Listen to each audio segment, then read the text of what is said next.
Él le dijo con mucho tiempo de antelación a los expresidentes de la República, pongan ustedes el lugar y yo voy donde ustedes digan. Y eso es lo que está haciendo. Lo fue desarmando poco a poco. Sí. ¿Tú sabes que excusa se la fue quitando una por una. La carta que enviaron el presidente y los tres presidentes al Consejo de Seguridad robustece el pedimento del país, lo robustece, porque dice, señores, esta gente se están poniendo de acuerdo. Ha puesto por encima de su posición lo que es la soberanía de la nación, y eso dice mucho de la visión que está teniendo ahora mismo con el tema haitiano el presidente Luis Abinader. Muy buenos días, está en el aire ya Matutino Su Mundo de Multimedia Su Mundo en este jueves, ya estamos a 26, jueves 26 de junio del año 2025, como siempre nosotros aquí trayéndole un contenido local, internacional, de orden político, de orden social, y hoy tenemos un programa que realmente vamos a poner el dedo sobre la herida. Hay un tema fundamental en esta sociedad, es el tema de la educación. Atención al ministro de Educación, Luis Miguel de Camps. Atención a la ADP, atención a los sectores que tienen que ver con el tema de la educación de la enseñanza y la educación como medio de producción y de negocio. Mucho negocio del Ministerio de Educación. Y vamos a tener al profesor Juan Valdés con nosotros en el día de hoy, quien es un especialista, director del Observatorio Educativo de la Asociación Dominicana de Profesores. Bienvenidos, compañeros y compañeras. ¿Cómo están? Aquí hay dos damas súper elegantes, como siempre, con colores muy parecidos. No sé si fue que se pusieron de acuerdo. No combinamos. Para venir más elegantes que nunca. Como dice Altagracia Salazar, elegantes y garbosas. Miren, el presidente hoy se da un movimiento nunca visto en la historia política dominicana, y es que el presidente en ejercicio se mueva a la casa presidencial de otro partido, de otro expresidente. O sea, un presidente en ejercicio no había hecho lo que está haciendo hoy realmente Luis Abinader, que yo recuerde en los procesos democráticos de nuestro país. No lo recuerdo. Y hoy el presidente, dentro de lo que se llama la agenda del presidente, aquí está. El presidente de la República, hoy jueves 26 de junio, el presidente Luis Abinader visitará al expresidente Danilo Medina para continuar el diálogo sobre la crisis haitiana. Esto va a ser en la Casa Nacional del Partido de la Liberación Dominicana a las 10:30 de la mañana. Es un encuentro histórico. Y a las 7 de la noche de hoy, el presidente encabezará el Consejo de Gobierno. En el salón del Consejo de Gobierno del Palacio Nacional se reúne el presidente hoy con todo el funcionariado que dirige el Estado Dominicano, y de ahí saldrán seguro muchas informaciones. Así que esa es la agenda del presidente, la agenda pública, con el presidente Abinader y con su equipo de gobierno en el Consejo de Gobierno. Mucha información. Un cambio, Graimer, entonces, porque todos los noticieros de televisión anoche, cuando daban la información del encuentro entre el presidente de la República, Luis Abinader, y el expresidente Danilo Medina Sánchez, hablaban de que la sede de la reunión sería la Casa Presidencial del PLD, que está en la calle Doctor Piñeiro, en la zona universitaria. Puede ser. Lo que pasa es, por ejemplo, esta es la agenda que nos mandan del propio Dirección de Prensa de Palacio, pero entre una cosa y otra da igual. Bueno, la Casa Nacional es... La Casa Nacional y la Casa Presidencial es lo mismo, solo que son dos espacios de trabajo.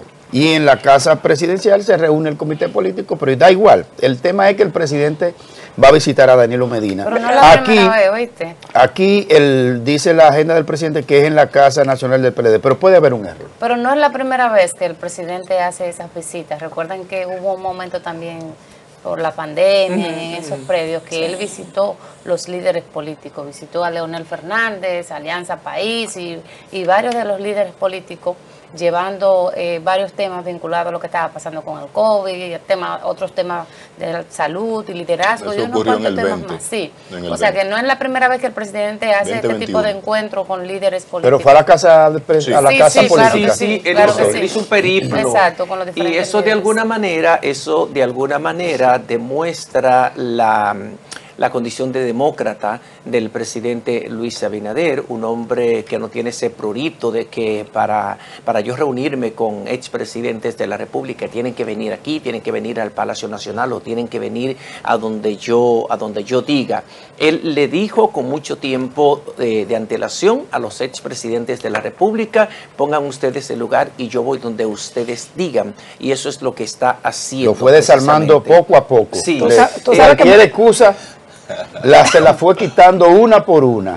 Sí. Y hay un compañero nuestro, el compañero Feri Lajara, del Sol de la Tarde, que él tiene un planteamiento. Él dice, no, eso, él no lo ve bien. Su punto de vista es que no lo ve bien. Pero él dice, no, es que están repartiendo la culpa. Digo, pero ¿qué esta culpa es para repartirla? Claro que ¿O los haitianos llegaron fue en este gobierno? No. Los haitianos están llegando aquí fundamentalmente después del gobierno de Balaguer.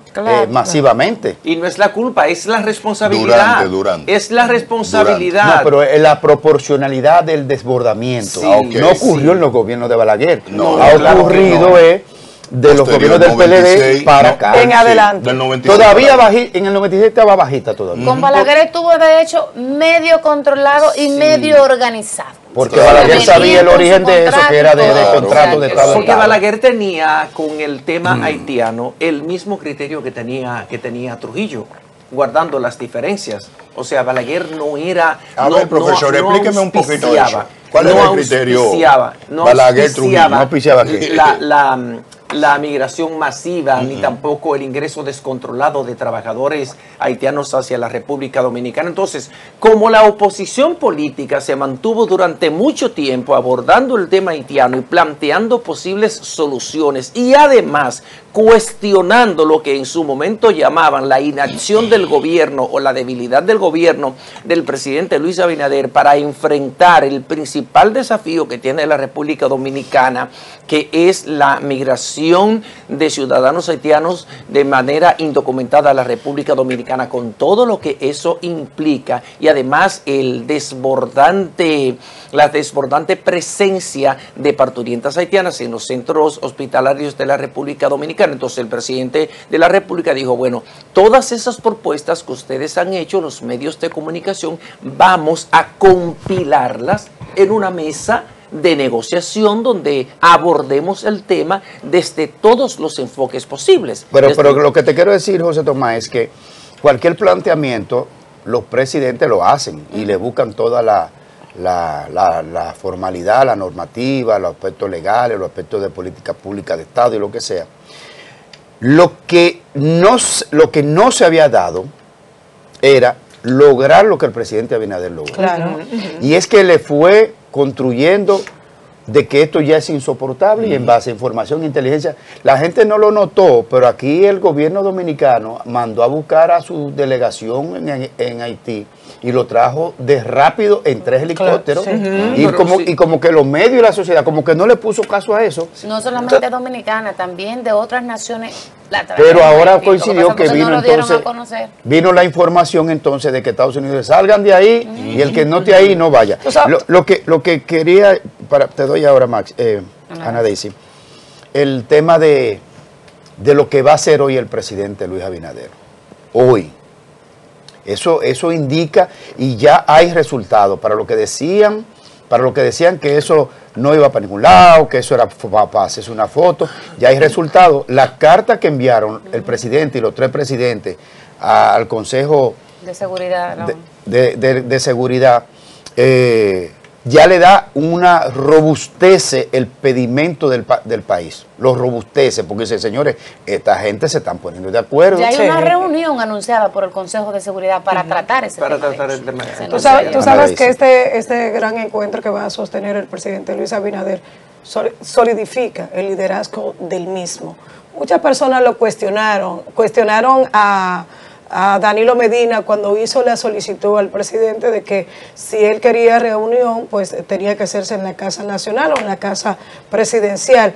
Miren hasta dónde ha llegado el presidente Abinader, que ha puesto por encima de su posición, ha puesto por encima lo que es la soberanía de la nación. Y es por ello que el día de hoy a las 10:30 de la mañana va a existir esa reunión con el presidente, a petición del presidente Danilo Medina, que se va a extrapolar no solamente con el presidente Danilo Medina posteriormente. Entonces ya se están haciendo los aprestos para que Abinader también vaya a lo que es la Casa Nacional de la Fuerza del Pueblo y así sucesivamente. Sí, lo que sí es que eso envía un gran mensaje a la nación. Muchos estaban dudosos de que el presidente iba a acceder a esa petición que había hecho Danilo. Pues miren el ejemplo con el que él está predicando en estos momentos, y eso dice mucho de la visión que está teniendo ahora mismo con el tema haitiano el presidente Luis Abinader. Bueno, vámonos con la portada del día de hoy y la entrevista central de ayer aquí. Ya ustedes saben lo que recorrió el país. Adelante, Tomás. Usted marca www.sumundodigital.com, el diario digital de Multimedios Su Mundo. Ahí tienen la portada en la pantalla de sus televisores, y en las globales, noticias globales, tenemos: incautan 524 kilos de cocaína y arrestan a 3 dominicanos en aguas de Puerto Rico. Una información que ha calado, señores, por doquier. Fueron las declaraciones que dio a Rafael Paz, miembro de la Fuerza del Pueblo, aquí en Matutino Su Mundo, donde dice que justificar es la tarjeta más usada por el gobierno. Así es, otra de las informaciones que trae nuestro periódico en el día de hoy. El presidente Abinader visitará a Danilo Medina para continuar el diálogo sobre la crisis haitiana. En deportes, nuevo estadio Quisqueya. Abinader emite decretos para evaluar construcción. Nos vamos también al plano internacional. Irán confirma muerte del jefe de operaciones del Estado Mayor. En el caso de Félix Portes, destacado abogado de la República Dominicana, deposita recursos de apelación contra medida de coerción, caso Jet Set. Y una información que hay que prestarle atención: Fuerza del Pueblo alerta sobre crisis financiera en Senasa. www.sumundodigital.com. Ahí podrá encontrar todas estas informaciones y muchas más. Y a través de una amplia red de canales de televisión, usted puede mantenerse en contacto con la programación de Multimedios Su Mundo, el canal 101 y el 1101 High Definition de Claro, el 81 de Altiz, el canal 20 de Telecable Dominicano, el 67 de Telecable Central, el 46 de Win Telecom, el 647 de Fire TV Stick. Pero también estamos con presencia en todas las provincias del país, porque disponemos de 190 sistemas de cable a nivel nacional. En la órbita internacional, el satélite Eutel para todo el continente americano y el satélite Intelsat para todo el mundo. Síganos también a través de las redes sociales y todas las plataformas disponibles que tiene Multimedios Su Mundo. No hay razón para no estar conectado con la información objetiva y veraz de este ecosistema de la información. Para estar siempre bien informado, si a usted le gusta la radio, tenemos nuestra emisora Su Mundo FM. ¿Cómo puede mantener o disfrutar nuestro playlist y los programas en vivo que tenemos descargando esas aplicaciones que salen en pantalla, tanto en Google Play como en Apple Store? Usted puede entonces descargar y estar en sintonía 24 horas con nosotros. También va a salir en pantalla un código QR para mantener a través de ese sistema o los sistemas móviles, ¿verdad?, en el código QR toda la programación de Su Mundo.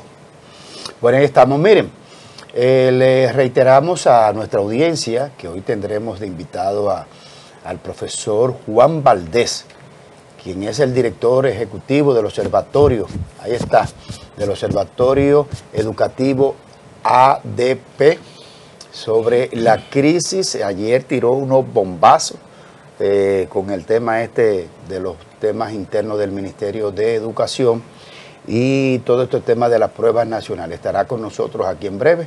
Mientras tanto, nosotros vamos a ir dando las informaciones que se está dando, que el presidente emitió un decreto. Dime, Monclús. Dos cosas antes del decreto del presidente, unas puntualizaciones que ustedes me permitan sobre el Parlamento Centroamericano. Ayer recibí llamadas de colegas pidiéndome que aclarara una publicación, y una publicación de Diario Libre y una serie de comentarios que tienen que ver con el Parlacén. Hasta como un Morning News hizo de que un debate sobre la utilidad del del Parlamento Centroamericano. Toda esta visibilidad negativa, se puede decir, que ha tenido en las últimas 24 horas, 48 horas, el Parlacén tiene un objetivo. Simplemente es que nos llamó mucho la atención el hecho de que el Ministerio de Turismo y el señor David Collado pues se negaran a apoyarnos con una logística, la instalación de un stand en la primera feria gastronómica, Los Sabores que nos unen, Centroamérica, República Dominicana. Y eso ha desatado los demonios.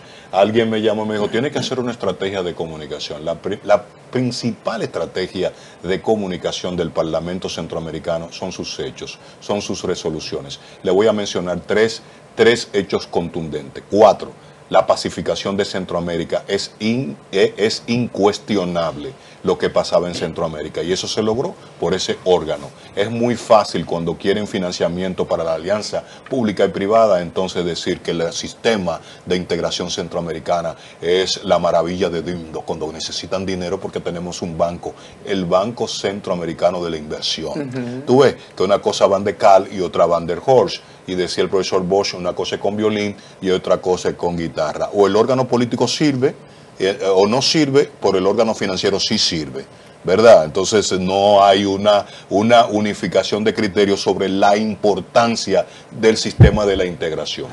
Perfecto.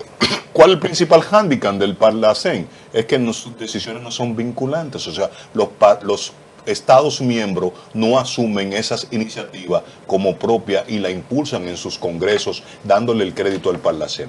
El teletrabajo es una iniciativa del Parlacén. Si usted quiere resolver el problema, quizá en un porcentaje importante del tráfico, aplique el teletrabajo en la República Dominicana. Es la principal medida que debe aplicarse en la República Dominicana. Usted va a ver cómo el flujo de pasajeros, de vehículos baja. El matrimonio, la negación es una ley, la primera ley que se emitió en el 20, en el 21, la ley de negar los matrimonios entre adolescentes. Eso es una ley que se parió, una iniciativa del Parlacén. Y ahora la última, le voy a dar el dato. El roaming, una de las últimas, el roaming gratuito en la región, que eso era bastante costoso. ¿Qué estamos bregando en el Parlacén para finalizar este comentario?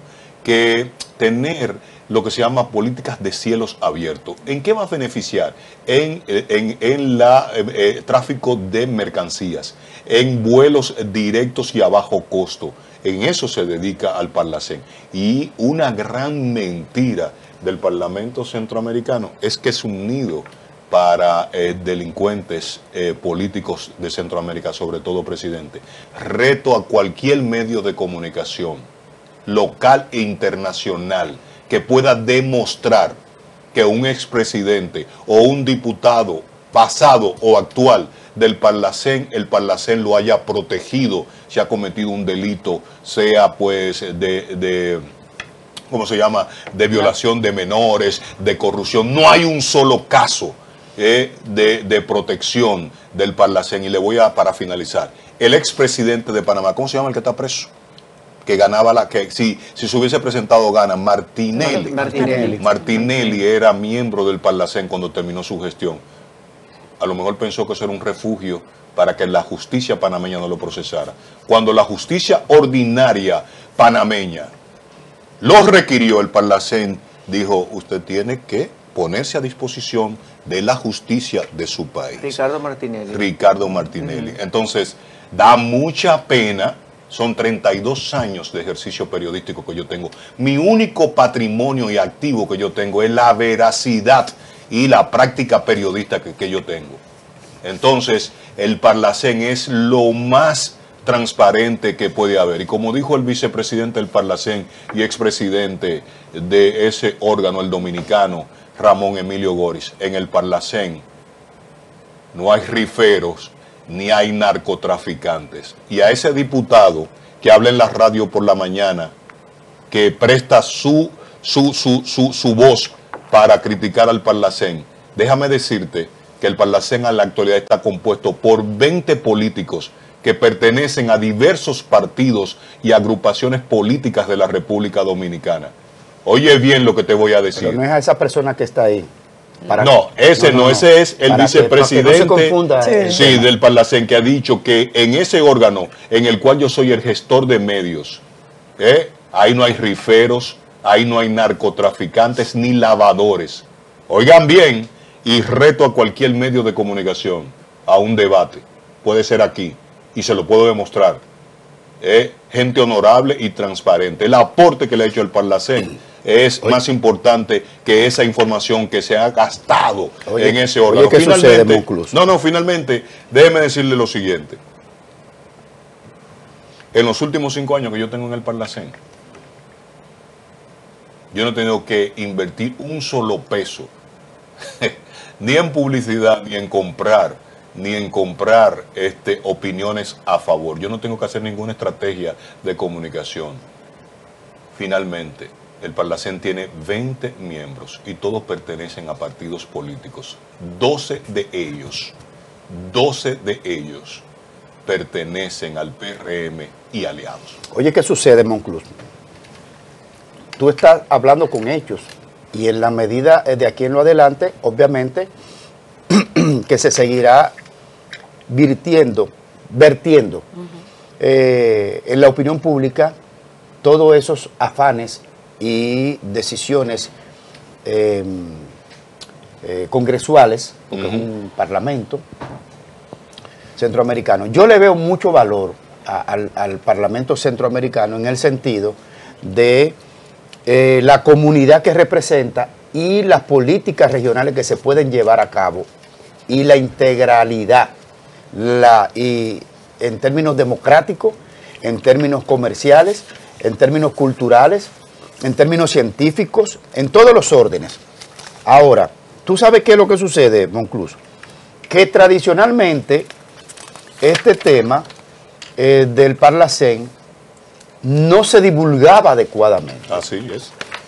Y además, el formato que tienen los partidos, yo no sé cómo lo hacen en los otros países, pero en el formato que tienen actual los partidos, que es como una repartición.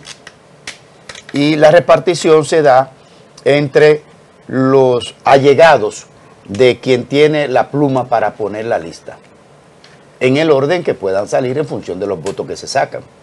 Entonces, como eso no ha sido manejado en el orden de la transparencia interna de los partidos, el Parlacén no ha tenido la buena divulgación. Esa es la verdad por los años. Y por lo tanto, ¿con qué dinero se pagan los salarios de los diputados? Una pregunta. Sí. Fondos públicos que de van, cada país. Que sí, que es una cuota Estado. Exacto. Eso no es no pagamos algo para estar en Naciones Unidas. Pero óyeme. Claro que en sí. OEA. Pero oye, que es lo que quiero decir. No, pero yo no estoy discutiendo contigo, no, yo te estoy dando... Pero precisamente es para que lo airemos. Sí. En el sentido de que la gente dice, con mi cuarto. ¿Y dónde están los resultados? Porque da la sensación, o daba la sensación, de que es un grupo de gente, hombres y mujeres, que cogen para allá a pasear. A pasear. Eso es lo que la gente ha tenido en el imaginario público. Entonces, eso hay que desmontarlo. ¿Cuántos son $1.200, $1.300? Oye. ¿Cuántos son? Sáquenlo. Un boleto cuesta 50,000. Oye.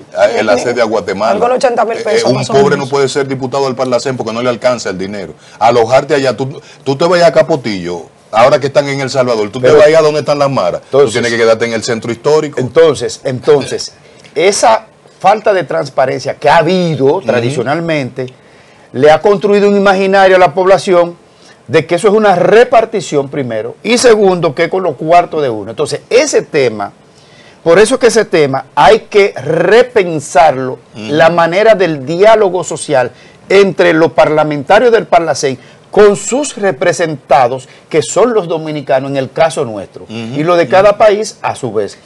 La única manera de robustecer y que tenga sentido la permanencia en el tiempo y el uso adecuado de los recursos humanos y técnicos y los cerebros pensando alrededor de eso, de cómo hacemos una mejor Centroamérica, que es una mejor Latinoamérica en sentido general, es de cara al sol, explicando qué hacen y cuáles son los beneficios. Tú ves con Carlos Sánchez, que estuvo aquí en estos días. Uno de los mejores, la bancada pasada, uno de los parlamentarios más eficientes de una bancada de 126. Yo te voy a decir. Eso era todos los meses una iniciativa a favor del medio ambiente, de la salud. O sea, el tipo era diverso. Y el que más televisión hacía, pero una golondrina no hace verano. Pero ahí entonces yo... Pero para agregar, Maxi, que mencioné al doctor Carlos Sánchez, para que tenga sentido por qué lo mencioné.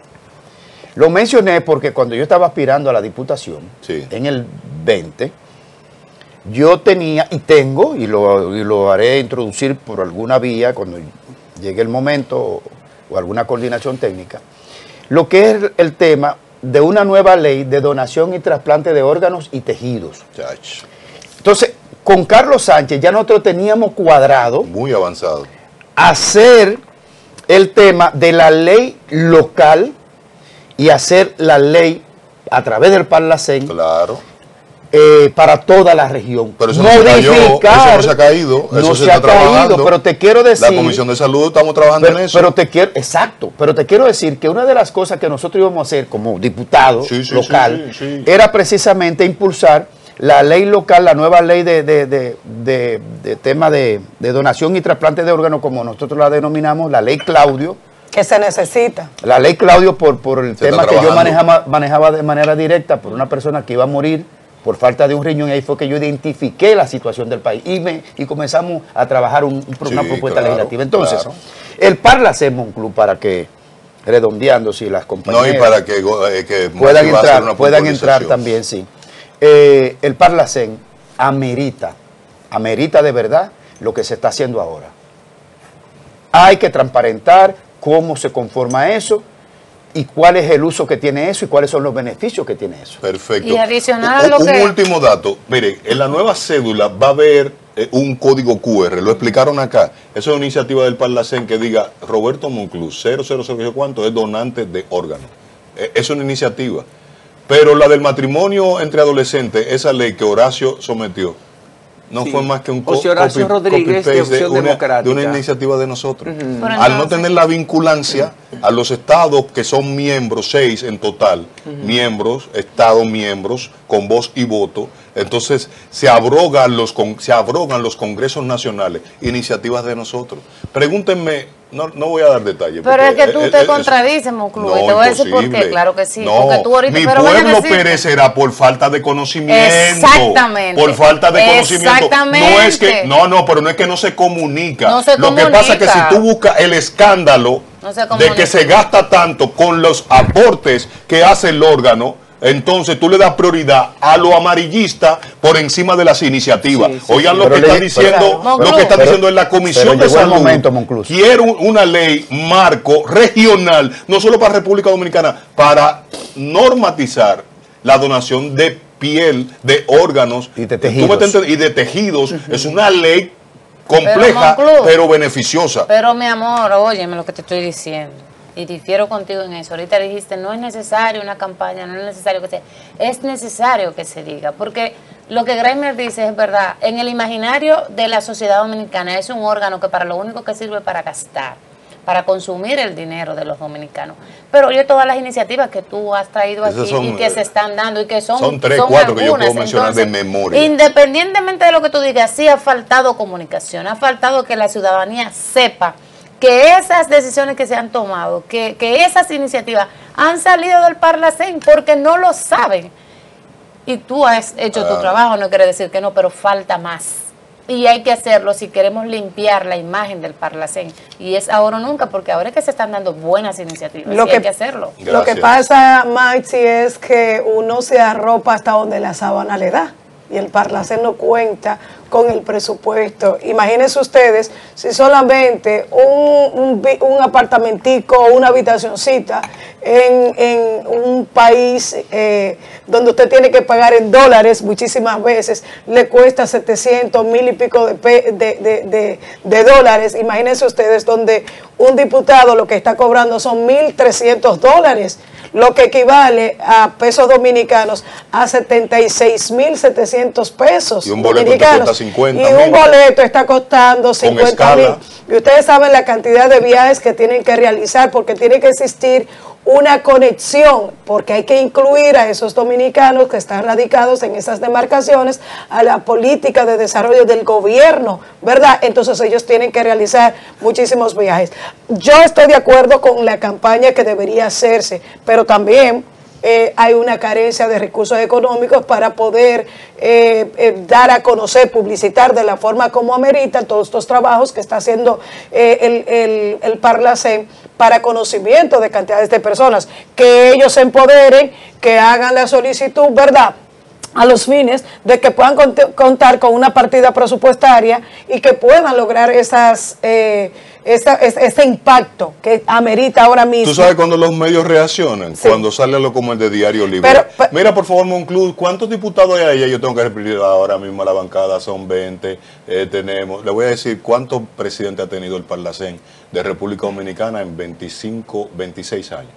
El primero, Manolo Pichardo, una labor excelente de integración. Es es que mi pueblo aparece por desconocimiento. Ahora, Monclús, perdón, el segundo presidente, Tony Raful, con una impronta incuestionable de integración. Luego, Silvia García, una PRDista, pero una integracionista, una parlamentaria de lo mejor que hay en la América Latina o en la región. Y después Ramón Emilio Gori. 4. Entonces, óyeme, no es por media tour, no es por dar a conocer. Yo en 5 años, el que no sabe en República Dominicana que es el Parlacén, es ganas de joder y de fastidiar. El 98%. No es verdad. No es verdad. El Parlacén lo conoce la comunidad de académicos, intelectuales, comunicadores y gente que hace opinión, y no todo el que hace opinión, el que hace opinión de ciertos aspectos. Y yo te diría a ti, tú ves a esa gente que tú acabas de nombrar, dentro de retomar una relación Parlacén-sociedad, por decirlo un concepto.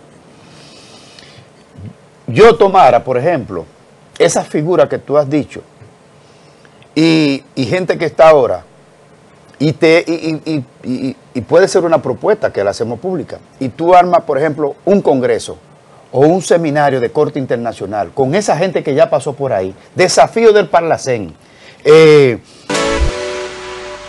dar un stand digno, representativo de la dignidad y del decoro de la República Dominicana en esa primera feria gastronómica, los sabores que nos unen. Entonces, como fue tocado ese señor, ese perfumado, David Collado, que nadie puede tocarlo, entonces obviamente vino la reacción de un medio de comunicación que todos sabemos que está vinculado a los intereses que representa David Collado, porque Diario Libre, su socio mayoritario es el señor Fran Ranieri. Hoy se ganó un portadón. ¿Tú viste el portadón que se ganó hoy? ¿Entiendes? Se la vamos a la pausa. Espérate. El profesor Leonel Fernández. Si lo personalizamos, perdón. Dañamos el debate. El profesor Leonel Fernández, sí, pero cuando tú dices que el Parlacén lo está personalizando, es un nido, una madriguera de delincuentes, tú estás faltando. Eso se combate. Porque eso no es verdad. Lo primero que yo no soy ningún delincuente y formo parte del Parlacén. Perdóname. Es que si lo personalizamos, perdemos la batalla. Ahora, Monclús, un golpe de efecto. La feria gastronómica, el sabor que nos une, eso fue un golpe de efecto que causó el Ministerio de Turismo. Ganamos en la categoría de plato. Pero si lo personalizamos, perdemos la batalla. Oye, de hecho, este debate, esta diferencia, este rifirrafe en ese punto, le conviene inclusive al Parlacén. En el plano local. Yo no tengo miedo. ¿Tú sabes por qué le conviene? Porque permite. Como miembro del Parlacén. ¿Cómo era que decía el camarada? Que se abran 100 flores. Pero hay que ser abierto a las críticas. El pensamiento. Entonces, no. Abierto a las críticas. Abierto a la crítica. Y esto le conviene al Parlacén porque permite abrir el escenario y vamos a debatirlo. Yo estoy de acuerdo con ustedes. Y se combate con acciones. Excelente, vamos a hacer la pausa, ya tú hiciste señas. Bien, el único que se va a beneficiar de este rifirrafe, una palabra que a mí se me dificulta pronunciar, es el Parlacén, porque podemos decir todos los logros que hemos alcanzado. Hay que hacerlo. Temor no hay, porque iniciativa y entrega, la pasada bancada y esta le sobra. Oigan bien, ahora si nos ponemos a cuestionar la utilidad del Parlacén y lo extrapolamos a la utilidad del Congreso Nacional y de ciertos personajes de ese estamento que han salido a criticar al Parlacén, el Parlacén por 1000 le gana, por goleada le gana. Lo primero que debe hacer la bancada PRMista, ¿verdad? Porque es aprobar 5 leyes fundamentales que están pendientes, incluyendo el Código Penal. Céntrense en eso. Monclús. Y dejen al Parlacén tranquilo. No hay que dejarlo tranquilo. Hay que vigilarlo. Y hay que exigirle. Pero, varón, es que el Parlacén no ha hecho nada. Esto es una feria que no apoyaron. Y ahora desataron los demonios. Que el Parlacén no sirve. Si el brazo político de Centroamérica no sirve, entonces no vayan al banco centroamericano a buscar los recursos, porque es que el sistema no sirve entonces. Pero que el razonamiento no puede ser que dejen al Parlacén tranquilo. Tenemos 40 minutos hablando de este tema. Gracias por este teledebate que nos han concedido. Óyeme, y que lo amerita. Miren, ya está aquí nuestro invitado del día de hoy, el profesor Juan Valdés. Atención, ministro Luis Miguel de Camps, y atención a los sectores educativos, a los sectores, incluyendo al CONEC, porque su brazo operativo dentro del Ministerio de Educación, que es Educa. También todos los sectores empresariales que también producen mucho dinero alrededor del Ministerio de Educación, y la propia ADP y la propia administración, y todo el tema de la evaluación profesional y las pruebas nacionales, desde que retornemos de la pausa.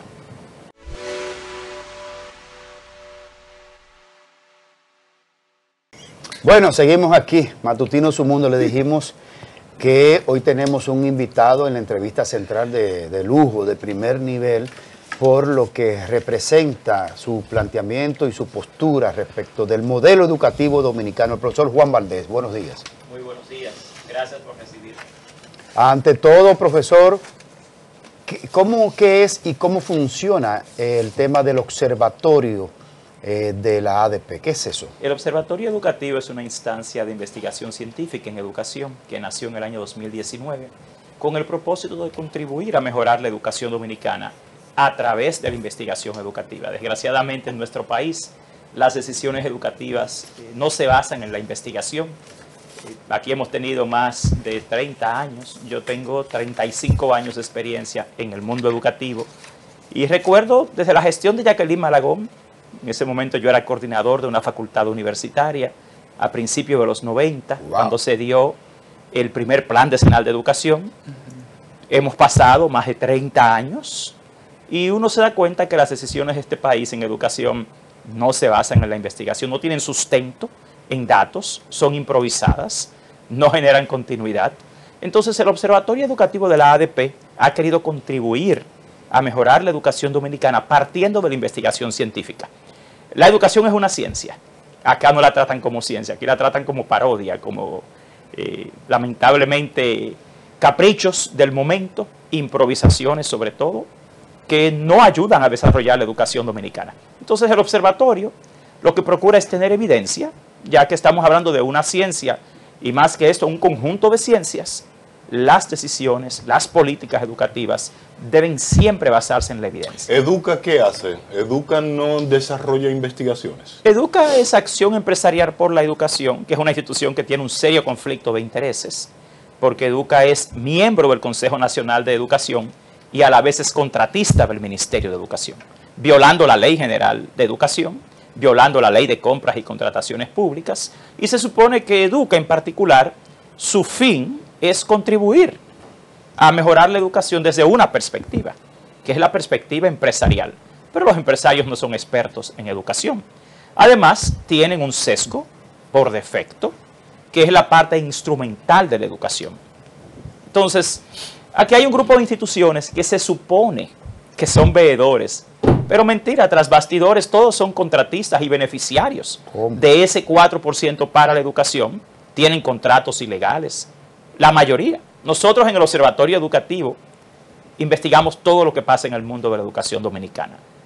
Y tenemos siempre nuestros cuestionamientos a que usted no puede ser veedor de la sociedad en el área educativa y a la vez beneficiario del presupuesto. ¿Cuáles deben salir del Consejo de Educación? Mira, el Consejo Nacional de Educación es una entelequia que está muy mal constituida. Porque primero, cuando tú revisas quiénes son los actores sustantivos de la educación, están los estudiantes, los docentes y están las familias, más los servidores públicos. Pero tú te vas al Consejo Nacional de Educación y tú tienes un solo representante del segundo actor más importante del sistema educativo, que es el docente. Un solo voto de más de 20. Eso pasa también con el estudiantado, que apenas tiene 2 votos. Tú tienes más iglesias e intereses empresariales en el Consejo Nacional de Educación que representantes de los actores sustantivos de la educación. Lamentablemente, el Consejo Nacional de Educación en su mayoría está constituido por funcionarios públicos. O sea que al final lo que se impone es la visión de la gestión del momento, siempre. No importa cuál sea el gobierno, cuál sea el ministro. Está muy mal constituido, porque eso no representa los intereses de la educación dominicana, sino los intereses de la gestión del momento. Usted dice que algunos de los miembros del Consejo Nacional de Educación tienen un conflicto de intereses porque además manejan contratos de servicios que necesita el sistema educativo dominicano. ¿Quiénes, por ejemplo?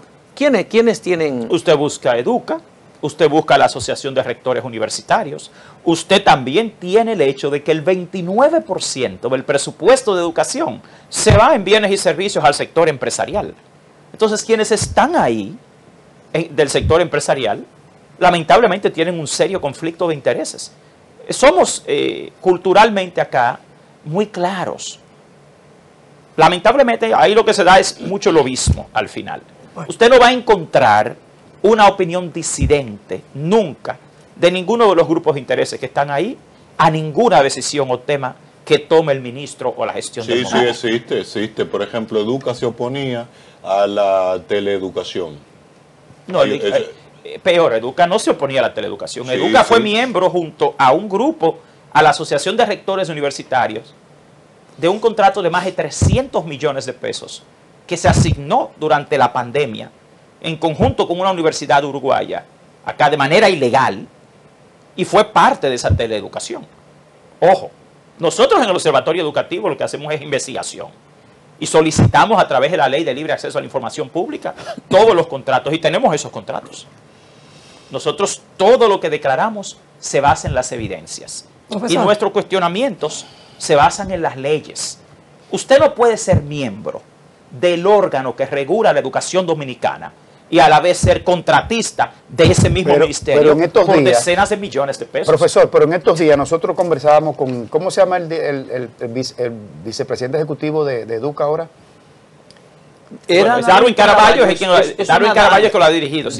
Darwin Caraballo. Sí, por lo menos los últimos 12 años. Exacto, nosotros conversábamos con él recientemente y él negó categóricamente, pero negado categóricamente, de que Educa no hace negocio en educación. Bueno, yo le invito a que revisen el contrato de más de 36 millones de pesos para desarrollar el proyecto presidencial de excelencia educativa. Nosotros tenemos el contrato y con mucho gusto se lo hacemos llegar a ustedes. Hágamelo llegar, por favor. ¿Y quién lo dirige eso? Educa. Educa es quien lo firmaba con el ministerio. Lo que pasa es que acá utilizan un eufemismo legal que es la figura del supuesto convenio. El PNUD, UNICEF, la Organización de Estados Iberoamericanos, Flaxo, IDEC, todos tienen contratos de esa naturaleza, denominados convenios, pero cuando usted lo solicita a la Dirección de Contraloría, lo que te dice es registro de contrato, no registro de convenio. Así el exministro Ángel Hernández violó la ley y arruinó los libros de texto de la República Dominicana al asignarle a un grupo de instituciones de la sociedad civil y de universidades la redacción de los libros de texto, que al final terminaron con cientos de errores. Y por primera vez en la historia, aquí se violó el tener que hacer una licitación pública para hacer libros de texto. Y se lo asignaron por convenio, diciendo, alegando algo francamente ingenuo, no, que eso es un producto de naturaleza científica. Los libros siempre han sido científicos y siempre se licitaron, porque debe ser un proceso competitivo. Pero usted tiene, por ejemplo, la Universidad Nordestana, cuyo rector hoy es miembro del Consejo Nacional de Educación, mi querido amigo el padre Isaac. Por el padre Isaac, la Universidad Nordestana tiene cientos de millones de pesos en contratos con el Ministerio de Educación y sus dependencias, como el INAFOCAN, por ejemplo. Sí, entonces, pero esa es la parte formativa, yo no le veo ninguna violación. No, el problema no es ese, el problema es... Profesor, usted citaba a doña Jacqueline Malagón, la gran reformadora del sistema educativo, y se le, junto con ADP, que usted representa aquí en el observatorio, la gran reforma educativa junto con la sociedad dominicana.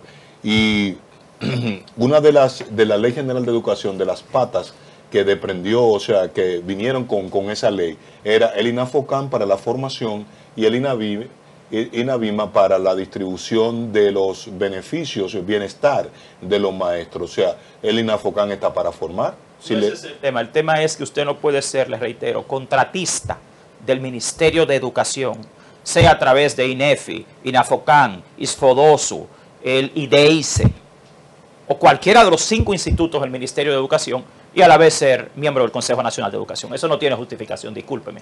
Usted está utilizando los fondos de esa misma institución. Valdés, perdóneme, ¿el INAFOCAN qué es lo que hace? ¿Distribuye los recursos para qué? El INAFOCAN es un instituto que depende del Ministerio de Educación, que está dentro del presupuesto del 4% para la educación, como lo es el INAVIE que usted menciona. ¿Su objeto principal cuál es? No, ese no es el punto. El punto al que yo estoy haciendo... No, pero el que yo quiero que usted la diga, formación, ¿cuál es el objeto la formación docente. Y entonces las universidades en sus escuelas de pedagogía o de educación, ¿a qué se deben dedicar? Las universidades tienen muchas. A la formación. A la formación. Una. Mire, lo primero es que las universidades tienen varias funciones. Mi punto es que usted no puede ser beneficiario del 4% para la educación de ese presupuesto y a la vez ser miembro del Consejo Nacional de Educación. Esto no tiene ninguna justificación legal ni ética, porque usted es miembro del ente que regula la educación dominicana. Eso es ser juez y parte, entonces. Eso es peor de ahí. Hay un conflicto de intereses. Hay un conflicto de interés, hay un conflicto legal y hay un conflicto ético. Vamos a estar claros, porque aquí conocemos cómo se manejan las cosas en este país. Con el tema del INAFOCAN y las universidades, ya eso es un tema de formación inicial, de formación continua. Ese no es el tema. El tema es que usted no puede ser miembro del Consejo Nacional de Educación, donde se decide las políticas de formación. Mire cuál es el problema.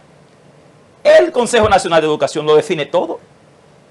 Por ejemplo, claro, ¿cómo se definió aquí deshacer lo que teníamos hace 30 años con los libros de texto? Yo fui el evaluador de uno de esos libros, el de matemática de tercero, y yo solo le encontré más de 600 errores. Eso es injustificable. Teniendo ahí 3.800 millones de pesos en almacén, pago con nuestro dinero, libros que ya se habían hecho, no se le ocurre, vamos a dárselo a las universidades. Muchas de estas que estaban en la quiebra y hoy en día la han sacado de la quiebra de esa forma. Y déjeme decirle algo. Primero, las universidades de este país no han sido capaces ni siquiera de hacer sus propios libros de texto. Las universidades de este país no son expertas en pedagogía, sino en andragogía. Para usted poder hacer libros de textos escolares, usted tendría que tener un enfoque metagógico, no andragógico. Ojo, si nos vamos a lo técnico, están perdidos. Y el producto te lo dice. Peor, tú tienes universidades, yo que soy también presidente de Dominican Republic TESOL, que es la Asociación de Docentes de Inglés de la República Dominicana. Tú tienes un grupo de universidades haciendo libros de texto de inglés. Pero ¿a quién se le ha ocurrido en este país? Solo por un negocio. Profesor. ¿Quién lo financia esos libros entonces? El Estado Dominicano, el Ministerio de Educación. Aquí tú tienes universidades, por ejemplo, que se quejan de que tenemos un problema en el primer ciclo de primaria. Lectoescritura, comprensión lectora, matemáticas y ciencias. Y aquí tú tienes universidades como la Universidad Central del Este, con más de 1.000 millones de pesos en contratos para la formación de docentes en esa área. ¿Y qué tenemos como resultado hoy? La misma Universidad Nordestana de San Francisco de Macorís, cientos y cientos de millones en contratos para fines similares, hasta para hacer libros de texto. No, la Pucamaima no se metió en eso. Aquí las universidades, hay un grupo de universidades que no se metieron en ese, porque eso es un despropósito. Profesor, ¿qué ocurrió con el plan Quisqueya Aprende Contigo? Que se desapareció. Es que aquí, lamentablemente, la desgracia de este país es que aquí cada gestión del Ministerio de Educación se cree propietaria del derecho a la educación y de ese 4%. Mira, en términos de políticas educativas, el mayor problema que tenemos en la educación dominicana es que no hay continuidad de las políticas. Con cada ministro, con cada gestión, te trae un nuevo plan. Pero yo fui el editor. ¿Qué arrojó el observatorio con ese plan? Bueno, el problema está en la continuidad de los planes. Por ejemplo, esta semana, ayer, te lanzan a las noticias que se ha disminuido el índice de analfabetismo en el país. Pero estamos por debajo del promedio de América Latina. ¿A cuánto se llegó? A un 6% de analfabetismo. ¿Subió entonces? No, nosotros estamos por encima del promedio de América Latina, pero nuestro promedio de analfabetismo es superior al resto de América Latina. ¿Era de 5.3 en el 23? Bueno, está en un 6% y en América Latina está en un 5.4%. Que hemos desmejorado, además, decir. Claro que sí, ese es el tema. Además, te voy a decir algo. Estamos en la era del conocimiento, en la era digital. Ya el tema no es aprender a leer. El mayor analfabetismo que tiene este país es el analfabetismo funcional, no el literal. Ya el tema no es aprender a leer, ya el tema es leer para aprender. Y para esos fines, tú necesitas mayores niveles de comprensión lectora. Y este país está en el último lugar de América Latina en comprensión lectora. Es que a veces te traen cosas a las noticias que parece de gente muy inexperta en educación. Lo que pueden manejar estadísticas, pero no entienden ni siquiera el mismo diseño curricular dominicano y a qué es que aspira la educación dominicana en términos del desarrollo de sus 7 competencias fundamentales. Te hablan y te lanzan a la prensa de que subimos puntos en la prueba PISA, pero la prueba PISA no es una evaluación de calidad educativa, por un lado. Por otro lado, la prueba PISA no tiene nada que ver con el contenido curricular de la República Dominicana, ni persigue el logro del desarrollo de las 7 competencias fundamentales de este país. Entonces, como que te envuelven con cosas, a la opinión pública quiero decirle, que no tienen ningún rigor científico, ninguna validez, que no son logros. Profesor, que lo que te dice es que están bien desorientados. Mira, ahora mismo la educación dominicana... ¿Quién está desorientado? ¿Quién? El gobierno dominicano. O sea, la educación dominicana está en su peor crisis de este siglo. Aquí nosotros hoy, cuando tú te vas a pruebas nacionales, tenemos los peores resultados de los últimos 10 años. Y tú te vas al día a día de la escuela pública dominicana y tú tienes una escuela pública colapsando en todos los sentidos. En el próximo año escolar, ahora ya dentro de 2 meses, más de 300.000 niños dominicanos se van a quedar fuera de la escuela. ¿Cómo es? Más de 300.000 niños que no van a tener acceso a la escuela, violando el derecho constitucional a la educación. Porque no tienen cupo, no hay aulas. El déficit de aulas en este país supera hoy más de 6.500. ¿Y no se pueden colocar esos 300.000 en el sector privado? Imposible. ¿Y cómo? Aquí había un programa que era el programa PASE, que era el programa para llevar a los niños. ¿No fue doña Ligia que lo puso en ejecución? No, ese programa fue de 2022. Okay, el programa PASE, que intentó llevar a las escuelas privadas a los estudiantes de las escuelas públicas, y fue un fracaso. Porque también aquí no entienden que la educación, reitero, es una ciencia. Ahí hay un tema antropológico más que académico. Cuando tú llevas un niño de una escuela pública a una escuela privada, tú tienes que entender que en la escuela privada no hay tanda extendida, no hay desayuno escolar, no hay almuerzo escolar, no usan los mismos uniformes, no usan los mismos libros. Yo soy director de un colegio privado. Yo dirijo el St. Lawrence International School, que es un colegio bilingüe internacional. Yo te puedo decir a ti que los colegios privados no usan esos libros llenos de errores de las escuelas públicas. Aunque es el mismo diseño curricular, los colegios privados no usan esos libros de escuelas públicas. Entonces aquí hay un divide. Entonces, perdóname, estamos creando una asimetría de carácter social. Claro que sí, de distancia y crea una imposibilidad de desarrollo. ¿Cómo tú explicas que la matrícula escolar privada hoy haya subido y la pública haya bajado? Antes era al revés. Cuando se creó la jornada escolar extendida, hubo un movimiento significativo del sector privado al sector público. Ahora es al revés. Busquen las estadísticas, porque nosotros lo que manejamos son estadísticas. Antes de entrar para ese punto específico, ¿qué era lo que le decíamos al Estado dominicano en el proceso lectivo pasado? Que mandar un niño de un sector popular, del quintil bajo, a un colegio es hacerle un daño a ese niño.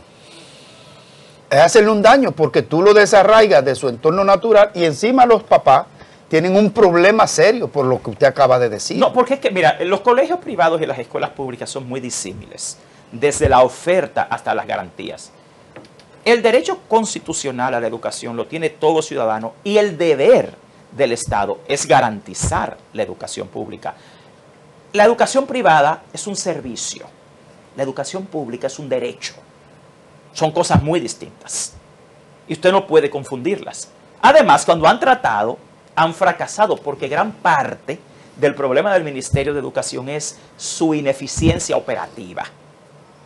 O sea, en términos de políticas educativas, hoy estamos en el peor estancamiento que haya tenido este país en educación, les reitero, en este siglo. Profesor, ¿se ha mal invertido el 4% que se le dedica a la educación? Totalmente, el 4% es un botín. Un botín de grupos empresariales, sobre todo de instituciones multinacionales. ¿Cómo tú explicas acá? Sin licitación, la OEI, UNICEF, el PNUD, tengan miles, esos tres solos, en los pasados 4 años, tienen más de 19,000 millones de pesos en contratos ilegales, al margen de la ley de compras y contrataciones públicas. Y lo peor de todo es que no dan resultados. Aquí le han dejado a UNICEF tratar de resolver el problema de la lectoescritura, de la comprensión lectora, de las matemáticas en el primer ciclo del nivel primario. ¿Pero qué tiene que ver UNICEF con eso? Excelente pregunta. UNICEF es especialista en los derechos de los niños. ¿Y qué es lo que hace UNICEF? Subcontratar a los expertos locales, cosa que puede hacer el ministerio directamente. No tiene un personal especializado en el país. Busca a los mismos expertos. ¿Y por qué le entregan ese recurso a UNICEF? Porque lamentablemente nuestras autoridades, por un lado, son muy inexpertas. Consultorías. No saben lo que están haciendo en educación. Aquí la impericia ha sido el común denominador de esta gestión. Pero ahí tenemos a Fulcar, que es un doctor en educación. Bueno, aquí tú tienes no solo a Fulcar, un doctor en educación. No, pero yo me acuerdo de Ángel Hernández también tenía un doctorado en educación. Ajá. La gestión de Fulcar fue una gestión distinta, porque a Fulcar le tocó entrar al gobierno en educación en medio de la pandemia. Y ahí todo el mundo a nivel global estaba realmente experimentando qué hacíamos. Porque yo no, en el caso de Fulcar yo no te puedo decir, pero en el caso de Ángel Hernández, eso fue un desastre. Ángel Hernández llegó ahí a beneficiar a un grupito de emporios universitarios, de grupos de la sociedad civil, y encima de eso, con un doctorado en educación, Ángel Hernández era un incompetente en educación escolar. Porque usted puede tener, para usted ser competente como funcionario público, es igual que ser competente en una función educativa. Usted tiene que saber ser, saber hacer y saber convivir. Esos son los 4 factores esenciales de lo que es una educación basada en competencias. ¿Pero él ha sido exitoso con la UAPA?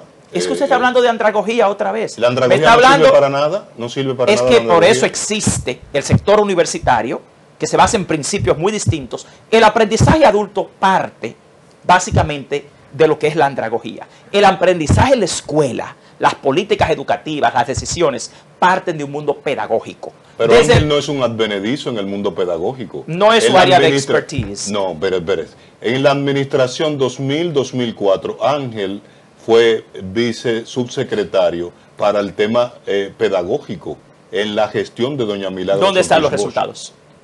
Mencióneme resultados. Porque es que, reitero, usted puede ser un experto, usted puede saber de algo, pero eso no le hace a usted competente. Con ese saber, usted tiene que saber hacer, usted tiene que saber ser y tiene que saber convivir. Eso es lo que hace a un funcionario, como a un estudiante de escuela. Mire, aquí en 2012, cuando pasamos a un modelo basado en el desarrollo de competencias, a lo que aspira el currículo dominicano es a esos 4 saberes. Por eso también se da en un funcionario público, en un adulto, en cualquier funcionario. En el caso de Ángel Hernández y de su equipo, que todavía sigue ahí, porque aquí dice que tenemos un nuevo ministro de Educación, Pero tú tienes el mismo grupo, el mismo gabinete de Ángel Hernández dirigiendo el Ministerio de Educación. Aquí no ha habido un cambio en el Ministerio de Educación. Aquí no tienes un ministro nuevo, pero no una gestión nueva. Entonces tú tienes al mismo equipo que llevó a este país a la peor crisis educativa, hoy dirigiendo los viceministerios del Ministerio de Educación. Y no hay cambio, ¿eh? Lo que estamos metidos ahí, día a día, en dar seguimiento a qué pasa, lo que vemos es un serio retroceso. Más que todo ahora mismo, la educación dominicana está en una etapa de estancamiento. Porque volviendo al nivel primario, tú le das a una institución que no es experta en el área, las áreas más débiles del país. Los niños no saben bien leer y escribir. Se gradúan de bachilleres como analfabetos funcionales. ¿El analfabetismo funcional qué es? Hay que enfocarse. No es el analfabetismo tradicional. El analfabetismo funcional no se da en los niños de primaria, se da en el bachiller que se gradúa. Señores, el 70% de los jóvenes dominicanos que se graduó de la escuela dominicana y fue a hacer la carrera de maestro, cuando fue a hacer la prueba para ser maestro, reprobó. Todos. El 70%. Así te dice que esas universidades dominicanas que lo formaron no hicieron su trabajo. Y también te dice que ese sistema que lo evalúa no es el adecuado. Vamos a hacer una pausa, profesor Juan Valdés. Es un hombre realmente muy claro de los criterios que hace público, y yo creo que se le está poniendo una tarea con esta entrevista al ministro Luis Miguel de Campos. Una tarea, carajo, y al presidente también. Qué mala suerte hemos tenido nosotros con los ministros de Educación, ¿eh? Sí. Qué mala suerte.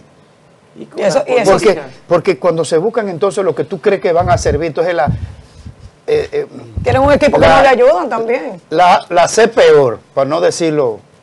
No, ¿Y tú sabes lo que dijo Ángel hemos tenido buenos Hernández? ministros en un cuarto de siglo. Valdés, no sea tan exagerado. Valdés Doña Ligia fue buena ministra. Pero estamos hablando de la prehistoria. ¿Cómo se llama? Josefina fue buena ministra. Josefina Pimentel. Lo que pasa es que el resultado se está Tuvimos 25 años. Yo creo en educación, en lo que se mide, no en lo que se dice. Vamos a la pausa. Yo creo que fueron buenos ministros. Vamos a la pausa. Melanio Paredes fue un buen ministro. Melanio Paredes. Monclús. No, espérese, Con el libro aquel de los libros, de los textos No, pero que integrados.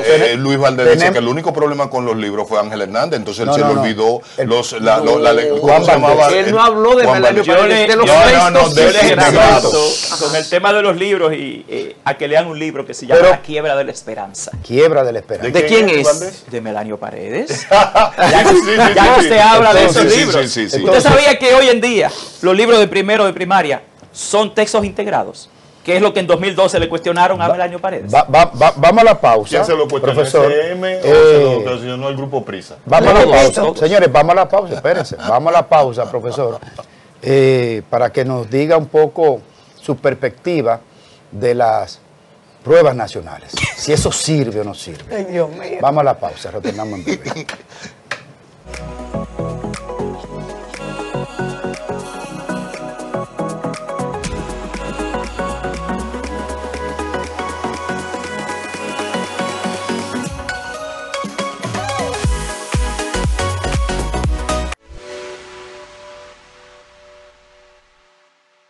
Bueno, seguimos aquí. Señores, pero no hay manera de que entremos al set. Que nos dejen otro Que no programa. estén hablando. Es que el tema educativo es apasionante. Pero a ustedes les apasiona todo, por lo visto. Y no solo apasionante, sino que es vital para el desarrollo. Es que estamos del hablando país, también con una persona muy cualquiera que ducha sea. también. Y el invitado es exquisito. Así conoce. Claro. Mire, profesor, el tema de las pruebas nacionales. Yo salí del sistema educativo preuniversitario cuando surgieron las pruebas nacionales. Y nosotros, lo que decíamos, esos jovencitos de aquel tiempo, nos libramos de eso. Porque salimos un año antes. Se le tenía miedo a eso. Sirve las pruebas nacionales a propósito de que iniciaron ahora. Todos los sistemas educativos del mundo necesitan evaluar. Sin evaluación no hay mejora. Sin evaluación no hay desarrollo. Las pruebas nacionales son una evaluación que aspira a medir qué logra el sistema educativo al final de la escolaridad, sobre todo ahora, en términos de las 7 competencias fundamentales. Ok, se la cambio la pregunta. Pero déjame explicarte ese sentido, porque el problema no son las pruebas nacionales. Las pruebas nacionales sí sirven. El problema está que no usan sus resultados.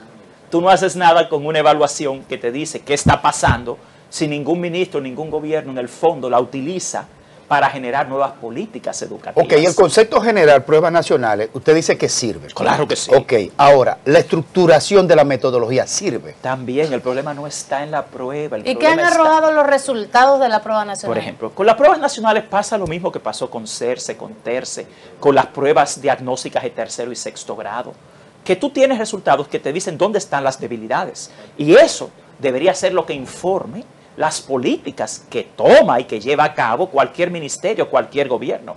Pero nunca es así porque no les hacen caso.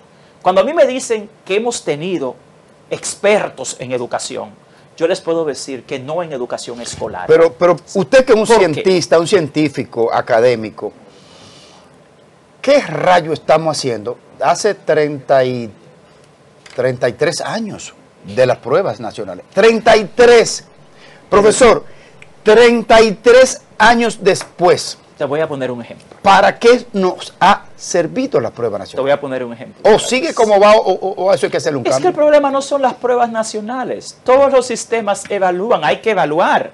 El problema es que si tú vas al médico y el médico te manda a hacer análisis, tú te haces los análisis y te dice, mira, tú tienes tal cosa, se supone que tú debes tomarte la medicina. ¿Y qué hemos hecho entonces? No le han dado la medicina al sistema educativo, para hacerte una metáfora.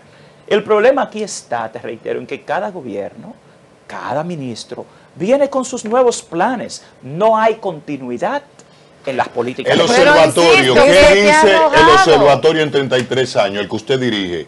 ¿Cómo estamos en matemáticas? Exacto. No el observatorio, te lo dicen las pruebas nacionales.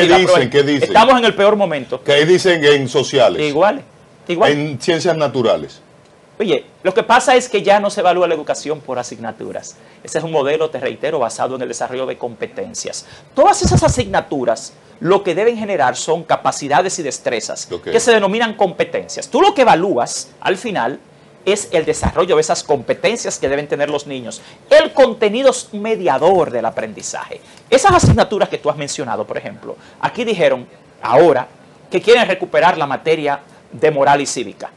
Pero la moral y cívica nunca ha salido de la escuela. Entonces es que tenemos un grupo de gente que no es experta en educación. La moral y cívica, todos los conceptos de moral y cívica están en ciencias sociales, están en formación humana y religiosa.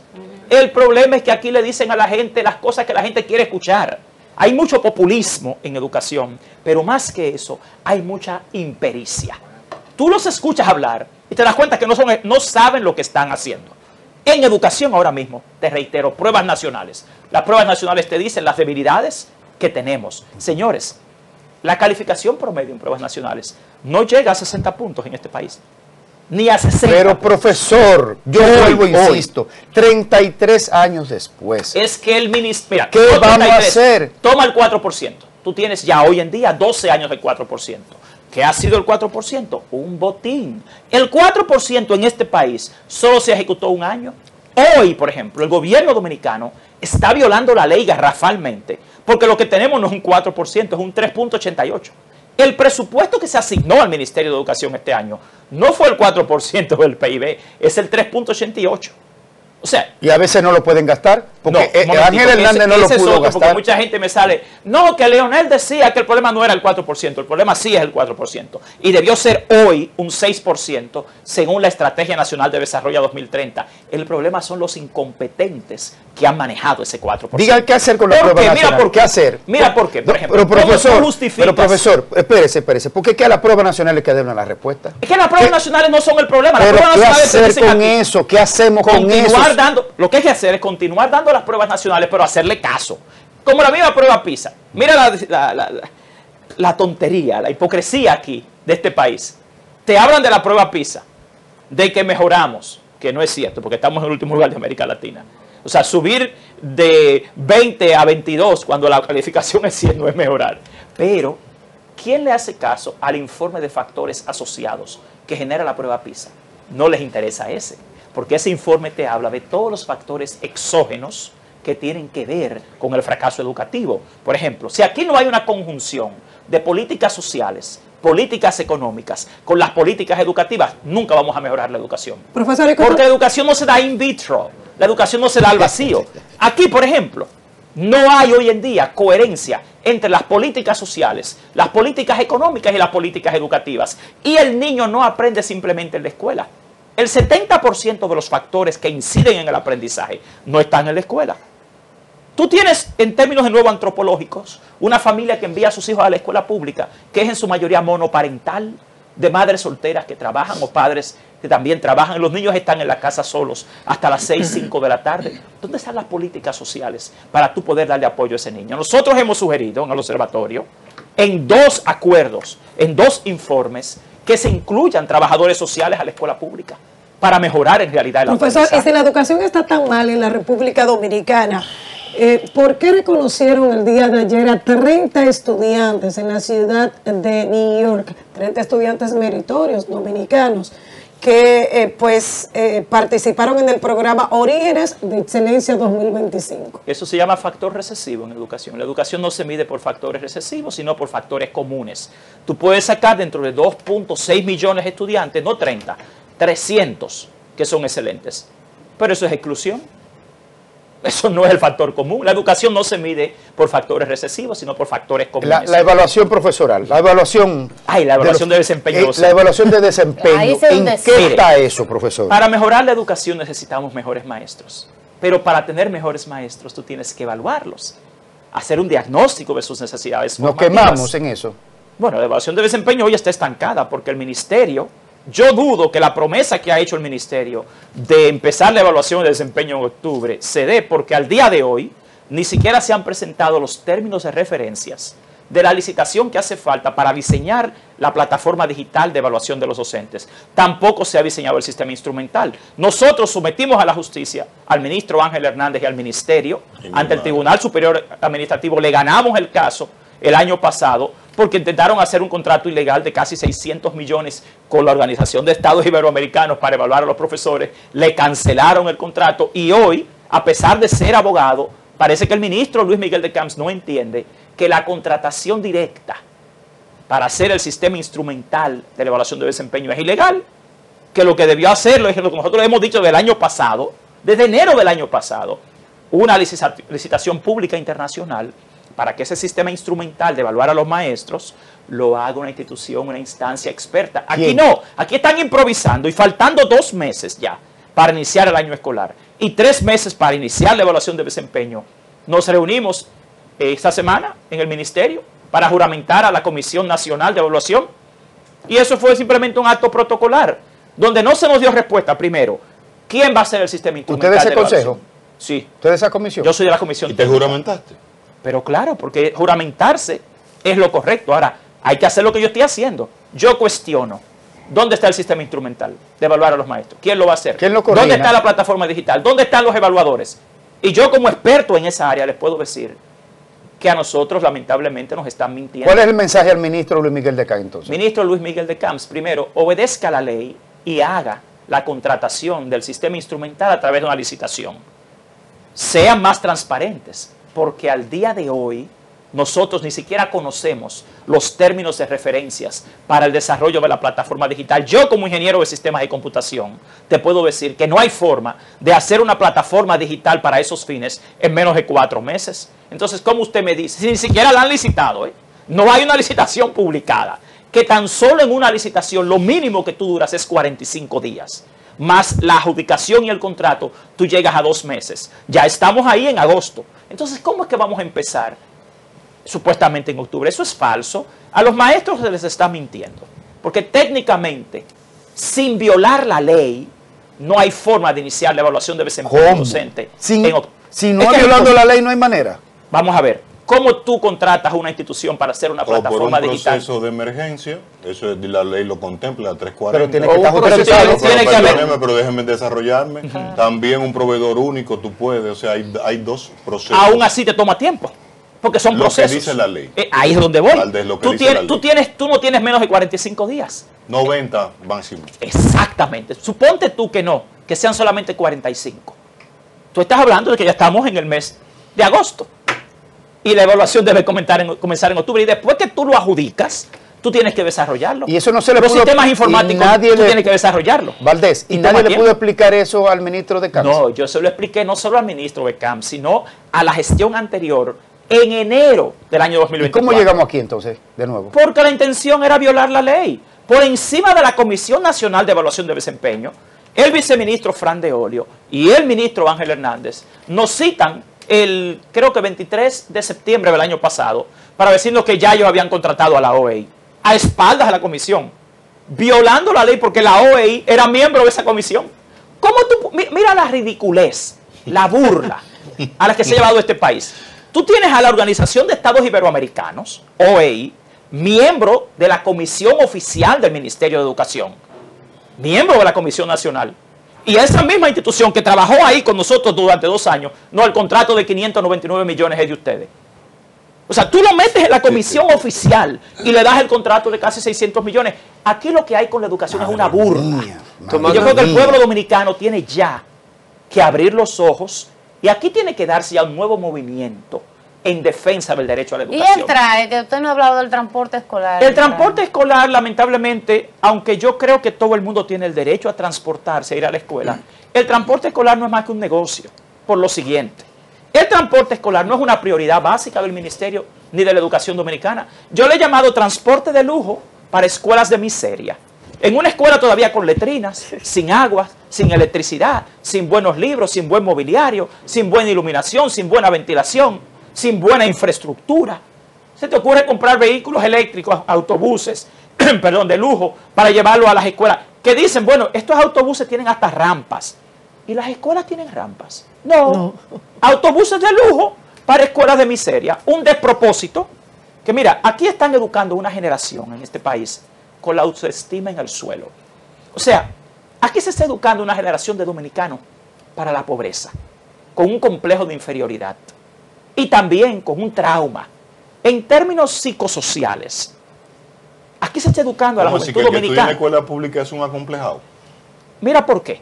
No es que lo es que lo hacen. Porque la cultura no nace, la cultura se hace. ¿Cuál es el tema? Cuando tú sometes a una población desde la niñez a falsedad tras falsedad, contradicción tras contradicción, que tú le dices en la prensa que tú le estás dando un desayuno escolar que incluye tal y tal cosa, y tú vas todos los días a la escuela pública, lo que tienen es un pan de agua con un cuartillo de leche descremada los 5 días a la semana, haciéndolos diabéticos y obesos. Primero tú creces con un complejo de que eso es lo que tú te mereces. Un pan de agua con una... También los libros. Bueno, los libros que hay, eso es lo que hay que coger lo que hay. Se crece con un complejo de pobreza, de pobre, con un complejo de inferioridad. La ciudadanía dominicana tiene la autoestima en el suelo. Porque aguantar lo que este país ha aguantado los últimos 30 años, de todos sus gobernantes, solo lo hace un ciudadano con una autoestima en el suelo. Finalmente, profesor. No tienen la gallardía de exigir lo que se merecen. Y entonces esta generación es peor. Porque tú le estás educando en una era de tanta opulencia, con carencia, porque la escuela pública dominicana, mira, en 2 semanas va a salir nuestro último estudio, titulado Condiciones de finalización del año escolar. Y yo quiero que ustedes vean, con estadísticas y evidencias, cómo está colapsada la escuela pública. Necesitamos que nos haga llegar eso. En infraestructura, en políticas educativas, en medios y recursos para el aprendizaje, en formación y capacitación del magisterio, en supervisión y control de la calidad, en la gestión de los recursos financieros, los recursos humanos, la investigación científica. Señores, este país tiene ya que abrir los ojos. Porque es que estamos en la era del conocimiento. Finalmente, profesor. Es imposible sobrevivir como país. Finalmente, así. Profesor, la ha sido una entrevista muy importante. Háganos llegar esos estudios, por favor.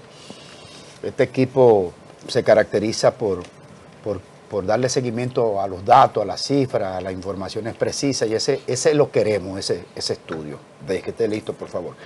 ¿Desde cuándo usted no ve al profesor Hidalgo? Todos los días lo veo. ¿En serio? Sí. ¿Y le habla y todo? ¿Y le responde WhatsApp?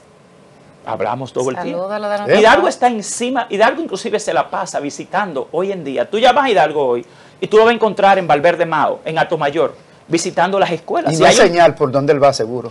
¿Perdón? No hay señal por donde él va. ¿Y por qué usted dice? Porque lo llamamos. No hay manera de hablar con él. Bueno, lo que pasa es que él está todo el tiempo visitando las escuelas en reuniones. ¿Qué es lo que debe hacer un presidente?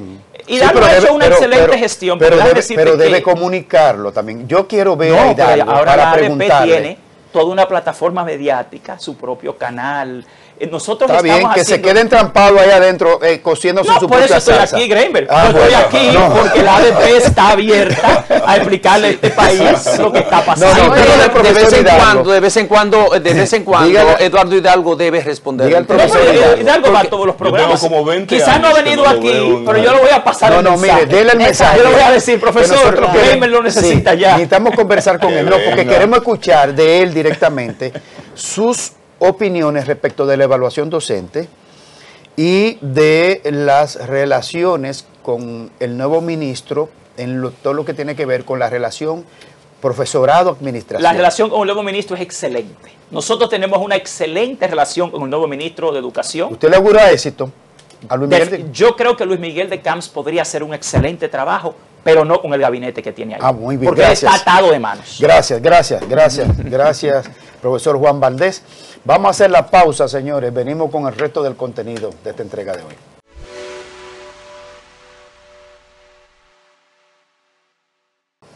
Bueno, seguimos aquí. Este es un zafarrancho lo que ha dejado el profesor Juan Valdés. Yo le dije a ustedes que al ministro que esté pendiente de entrevista. Y muy bueno. Bueno, el presidente de la República emitió un decreto, señores. Habemos estadio. Bueno. Puede decirse así. Complejo. Claro, para que lo sepa, sí. Definitivamente el estadio Quisqueya, Juan Marichal, el vetusto añejo, pieza de museo, deportiva. Ostracista. ¿Cómo así, José? ¿Está sumido en el ostracismo? La vida útil, pero hace tiempo. Ese estadio lo que da es para una liga de béisbol, de softball. No digan eso. Ese estadio es bonito. Claro. Eso es una... Es que él no va al estadio. Él no va. Pero el estadio que ya es una maravilla de la arquitectura deportiva. Estamos invirtiendo más mantenimiento, que ya pudimos tener un estadio. También es cierto. El terreno del decreto, mira, Roberto Monclús, te voy a decir algo, señora Francesado. Mire, el honorabilísimo Sánchez Lafé se merece un estadio deportivo de béisbol a la altura de los nuevos tiempos. Eso es lo que merece el honorabilísimo Sánchez Lafé. El 306 es un proyecto amplísimo. Guión 25. Se crea una comisión consultiva encargada de evaluar la viabilidad de construir un moderno estadio de béisbol en terrenos estatales ubicado en el sector de Sánchez Lafé del Distrito Nacional. Este estadio estaría diseñado para cumplir con los estándares internacionales exigidos por la Major League de Baseball, la MLB, con mira a convertir a la capital dominicana en sede potencial de eventos de alto nivel. ¿Quién integra la comisión? Vamos, el presidente de la comisión, el ex presidente de la Suprema Corte de Justicia, don Jorge Subero Isa, que es un civilista, o sea, tiene el peso de un jurista, de un tratadista, ¿verdad?, en ámbito jurídico. Después los demás integrantes, así de memoria, recuerdo que va a estar el comisionado de béisbol, pero no me voy a saltar la jerarquía, el ministro de Deportes, y hay también otros... señor Puello es el comisionado. No. Pero yo te dije, el Junior Novoa, el comisionado de béisbol de la República Dominicana, el Junior Novoa, y el que tú mencionas es el comisionado del Caribe para el béisbol y América Latina. Es una comisión multisectorial y José, corrígeme, van a levantar es un estudio actuarial. Claro. También está el del Bandex, que porque hizo como la demarcación o el hizo un estudio importante para acometer ese proyecto, que además de tener ese estadio con estándares, como le gusta a MLB, que es la asociación que tiene que ver con los equipos de grandes ligas, ese circuito en los Estados Unidos, que tenga todos esos estándares, también incluiría hoteles. Se va a urbanizar. Se va a urbanizar. O sea, es un gran proyecto. Lamentablemente yo soy romántico. El Estadio Quisqueya se fundó en la era de Trujillo, si no me falla la memoria, en 1955, 56 fue inaugurado. Grandes jornadas del béisbol de la República Dominicana, pero como dice Greinberg, y yo creo que la mayoría de los que están aquí sentados y amantes del béisbol, necesitamos un estadio con niveles por la gran cantidad de peloteros dominicanos en Grandes Ligas. Pero estamos hablando de hace muchísimo tiempo. Y como porque somos una potencia del béisbol, es que es mucho dinero. Estamos hablando que en el gobierno del presidente Leonel Fernández, en el gobierno del presidente Danilo Medina, y ahora se ratificó, se aprobó esa ordenanza para la creación también del complejo habitacional, que ustedes saben que fue producto de mucho debate, que el Consejo de Regidores se opuso a que crearan ese complejo habitacional. Y bueno, ese decreto ha permitido que el Bandex, que juega un papel importantísimo en lo que tiene que ver con el complejo habitacional, pues haya logrado obtener este resultado. Yo le he dado seguimiento a este tema, pero para mí ya eso estaba descartado. Y hay un plan que tiene que ver con el área del malecón, donde se iba inclusive el área del... Pedro Martínez, el lanzador Pedro Martínez, y también David Ortiz, de vez en vez han soltado la especie de que aquí se necesita un estadio de béisbol categoría Grandes Ligas. Claro. Y lo que yo tenía entendido, las informaciones que uno manejaba era que ese proyecto sí iba, pero iba del lado del malecón. Oye, en Santo Domingo ¿tú sabes dónde está el puente Juan Carlos? Y hay unos terrenos grandes ahí. Beisbollandia se llama ese proyecto. Exacto, hay un proyecto ahí que tiene tiempo que se ha estado anunciando para hacer un estadio de la capital, para uno de los equipos de la capital, sea el Licey o sea el Escogido. Y le iría muy bien porque hay la mayor población de aquel lado.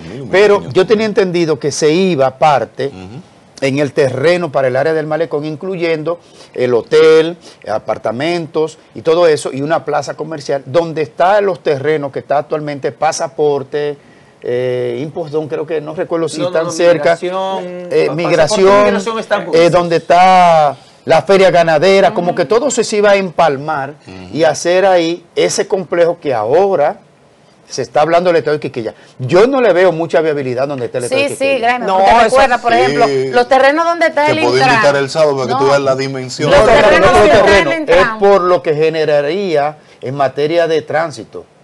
Bueno, pero hay vías desarrabalizar parte de ese entorno del estadio. Y el entorno urbanístico de ahí no me da. Graeme, tú has entrado el entorno urbanístico de las personas que viven. Es que tú puedes entrar por la diferente. El Intran tiene una plata, una parte de atrás. ¿No te acuerdas que dijimos que llegamos a un proyecto donde hubo veras? Sí, pero tú fuiste a la oficina. Pero la parte de atrás, esa explanada, es grandísimo, todo ese espacio. Entonces, todo eso va a pasar a ese proyecto. Además, donde está todo obras públicas también. Todo eso. ¿Dónde van a mover el Intran? Es grande. El IDSS, o sea, eso es amplísimo. Sí. Donde ustedes tienen parquea. También parqueate bien. O sea, hasta la Pepillo Salcedo, la San Cristóbal, ¿cómo se llama? La Tiradentes, o sea, eso es. Pero ahí el proyecto incluye el viejo vetusto edificio del Instituto Dominicano de Seguros Sociales, que está cerquita ahí. Bueno, porque si ese sería ideal. La Liga Mercedes. Eso sería ideal para hacer un complejo habitacional. Oye, lo que dice el decreto, todas las propiedades estatales que estén ahí. Ahora, yo escuché a Pedro Martínez decir que él estaría dispuesto hasta invertir. Sí. Todos. Y David Ortiz también. Ahora, yo le veo mayor proyección, inclusive de carácter internacional, para el propósito que se quiere, ahí en la zona del malecón, porque ahí sí te da un perfil turístico, urbanístico, y además con un estadio de esos niveles frente al Mar Caribe. Eso te daría a ti un muelle, inclusive para fines de transmisión televisiva y cosas impresionantes. Sí. O sea, yo le veo más potencial en esa área que estábamos diciendo ahorita, en el malecón, que meterlo para allá adentro para el ensanche. Pero como estadio, ¿dónde están esos terrenos frente al malecón que él dice la feria ganadera? La feria ganadera está más retirada. La feria ganadera está en la autopista 30 de mayo. Tú sabes que donde está el IDECO, donde está ODC, Mauna Loa, al Agua y Luz, o sea, tú vas a tener todo, hasta casi la independencia, la Liga de la Farándula, hay mucho casi terreno. Cervecería por ahí atrás. De todos modos, es un proyecto interesante. Hay que pensar que no es solo para que juegue el Licey Escogido. No.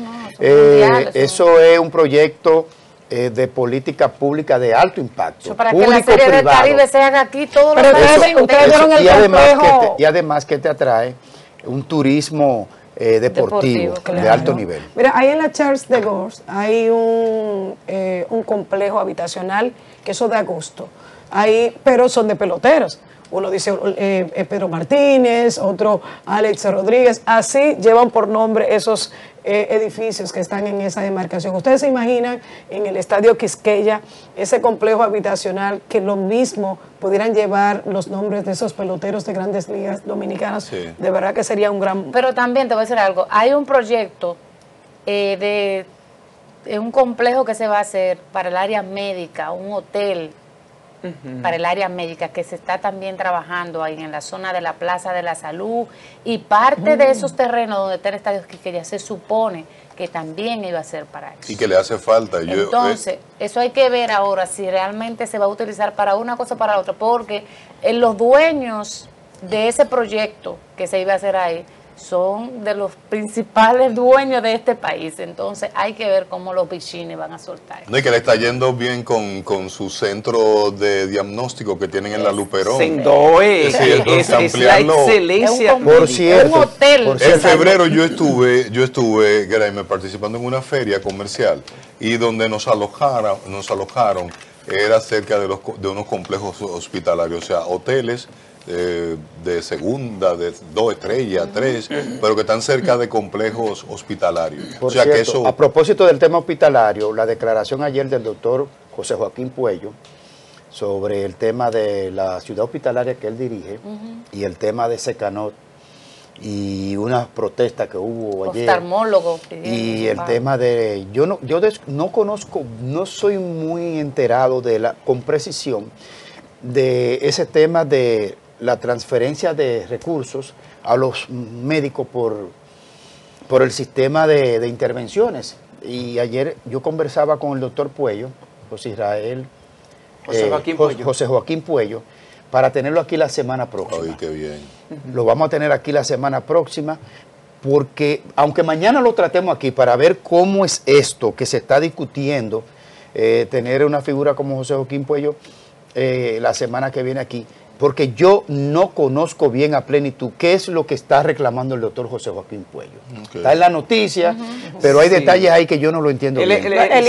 Lo que yo estuve leyendo es que los oftalmólogos están reclamando, esa es una parte, José. Sí, están reclamando una mayor parte, por ejemplo, de los ingresos que recibe el Secanot como parte de los incentivos. Entonces, el doctor José Joaquín Puello está planteando que si aplican eso tal como ellos lo están pidiendo, eso de alguna manera haría insostenible al Secanot. La ciudad sanitaria que él dirige es la ciudad sanitaria Luis Eduardo Aybar, el antiguo Morgan, como le decían, el antiguo Morgan, pero es ya una ciudad sanitaria con todas las facilidades médicas y los equipos necesarios para hacer diagnósticos y tratamientos de alto nivel. Así es. Muy bien, bueno, mañana nos vemos aquí de nuevo. Mañana tenemos un programa muy interesante con conexiones internacionales desde España, desde Colombia y un gran contenido. Mañana nos vemos de nuevo en la entrega de Matutino Su Mundo.